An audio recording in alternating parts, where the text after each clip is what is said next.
Hello, everyone. We're continuing on in Statistical Methods for Rates and Proportions, Chapter 6, Comparative Studies, Cross-Sectional, Naturalistic, or Multinomial Sampling.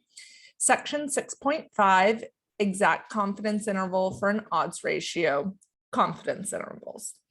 All right, we are going to continue on with the same example of maternal age and the birth weight of their babies. Those women's babies, we get the table of the joint frequencies, and similarly we can get a table of the joint proportions as we've been doing in the past few sections. We can assign all of the joint proportions, the marginal proportions, the joint frequencies, and the marginal frequencies. We can also calculate the odds. All right, as a reminder that if you're looking at the 1-1 cell, if we think of our table T, the column added up to 25 and the row added up to 50. But for that first cell, it has to be the minimum between the two. So X of that first cell can only range from 0 to 25. All right. If we want to look at our hypothesis test where omega equals 5, we can also set omega to be 5. And then we can calculate all the probabilities. So here I'm just writing a function for our non-central hypergeometric distribution where we get our endpoints, right? And our endpoints are going to go from 0 or the max of 0 and the summation of the marginal frequencies minus n dot dot all the way up to the minimum of each of those marginal frequencies. So we can get D list, right, which is for the actual similar to like D norm, D binom, and so on. And we're using this to calculate the denominator of our non-central hypergeometric distribution. So I'm just looking inside the function right now to see what we're doing, which is essentially we're using a for loop to calculate the denominator. Then we're actually getting the value of the non-central hypergeometric distribution, right? And then we're going to create a data frame that has X and the PDF. Okay. Similarly, we can calculate the p-value, right? And so we can run a for loop to get the p-value. And then we can also calculate a few other things. We could calculate the probability that we're greater than X, or we can calculate the probability that we are at least X. And from there, I can print out all of those values just so that we can see them. Okay, so now we are trying to find the upper limit, okay, of our confidence intervals. And more precisely, we're trying to find the upper limit of omega u of a one-sided lower 100 times 1 minus alpha % confidence interval for omega, where we have the form where the confidence interval is going to go from 0 to that upper limit. All right, looking at equation 6.46, we can get that definition, which essentially says we are going to have the max of 0 and L all the way up to x0. Okay, if we look at equation 6.47, we are going to get the equation for the lower limit of a one-sided confidence interval, where our confidence interval goes from the lower bound all the way up to infinity. All right, so using this, we can define our WU probability and our WL probability. All right, so all of this will end up giving us the values of those probabilities based on what we need to know. And we can then use this function at the end of the day. So let's just run the function itself. So all of that was just to run one function, which we're going to do. And then we could say, let's get our non-central hypergeometric probability when omega equals 5 and x0 equals 10. So if we do that, right, then these are all the values that we talked about before. So x is going from 0 to 25. The PDF is giving us the probability that x equals 7, for example. The CDF is giving us the probability that x is less than or equal to 7. Greater than x, this is the probability x is greater than 7. And then at least x, this is the probability x is greater than or equal to 7.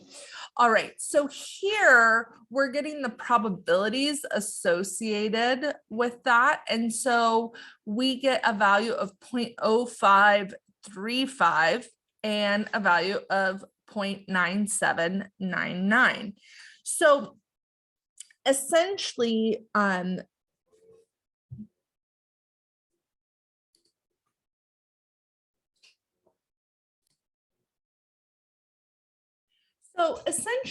in the text, it says, okay, if we use iterative methods, we can try to get the desired upper limit of the confidence interval and lower limit of the confidence interval.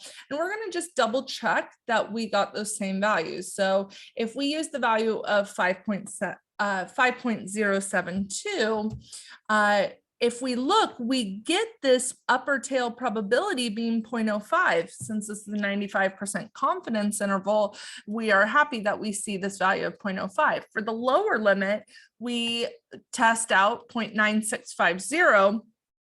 And once again, that lower probability is actually very, very close to 0.05. So once again, we're happy with the value of 0.9650. More of the issue is that, well, how do we do those iterative methods and how do we actually get to the value that we're looking for? And when we do that, we can create a another function. I'm calling this get.prob, where we give a particular value of omega and we give our observed first 1 cell frequency. So from here, I'm going to use a new function to find the confidence interval. So we can look inside the function to see what each piece is doing, but essentially I'm going to calculate the PDF for the non-central hypergeometric distribution. Then I'm going to calculate the p-value.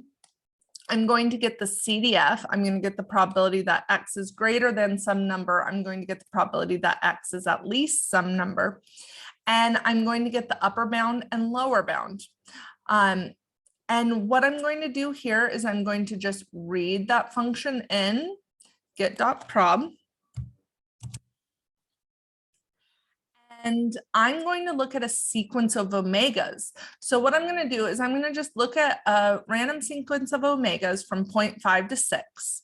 And I'm going to step them up by 0.001. So if I look at my omega, it's going to be a lot of values.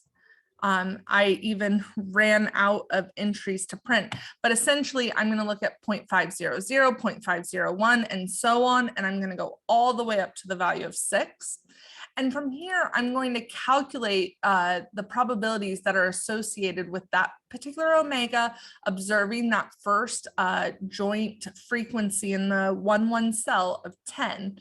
So by creating this, I can just look at one of the random outputs. I'm going to say my list of 100. So I'm going to look at the 100th entry point. And what we have is that we see x0 of 10. That's an omega of 0.599. We get the upper tail probability and we get the lower tail probability, right? So I'm going to now create a data frame of that entire list. And those are all the omegas that I was trying, right? And so if I look at the first, let's just say we look from 125 up to 150, then I can see all the different omegas that I'm considering, and then the probability associated with the upper bound and the probability associated with the lower bound. Now, if alpha is 0.05, then essentially I want that upper tail probability to equal 0.05. That will tell me the value of the upper bound of that limit for the confidence interval. So what I can do is I can say, okay, tell me when alpha equals 0.05. All right, there were two different values of omega, 5.072, 5.073. So essentially, if I was to give this confidence interval, I would say that the one-sided 95% confidence interval for the upper bound would be from 0 to 5.072. All right, if I wanted to get the lower bound, I happen to already know that nothing was exactly equal to 0.05. So I'm giving myself some leeway to look at a few more numbers. And what I do here is I'm saying, give me the values that are very close to 0.05, because as you can see here, none of them exactly equal 0.05, but I can get the value of omega when that upper tail, where that probability is very, very close to 0.05 for my omega lower limit probability. Okay, if I want to see the two-sided confidence interval, now I'm putting 0.05 divided by 2 on each side. And once again, I'm giving myself a little wiggle room so that if it doesn't exactly equal 0.025, then I really am okay. And so if I look at the two-sided confidence intervals, let's see what we get, right?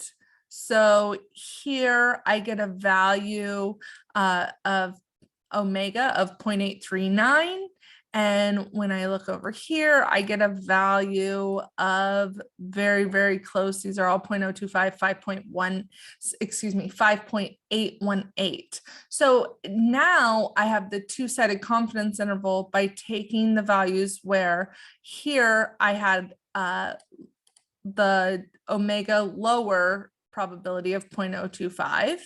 And here I had the omega upper probability of 0.025, and I can get my actual confidence interval to go from 0.839 up to 5.818. So this is just one way that you could get this two-sided confidence interval. All right, I hope you learned something today, and I will see you next time.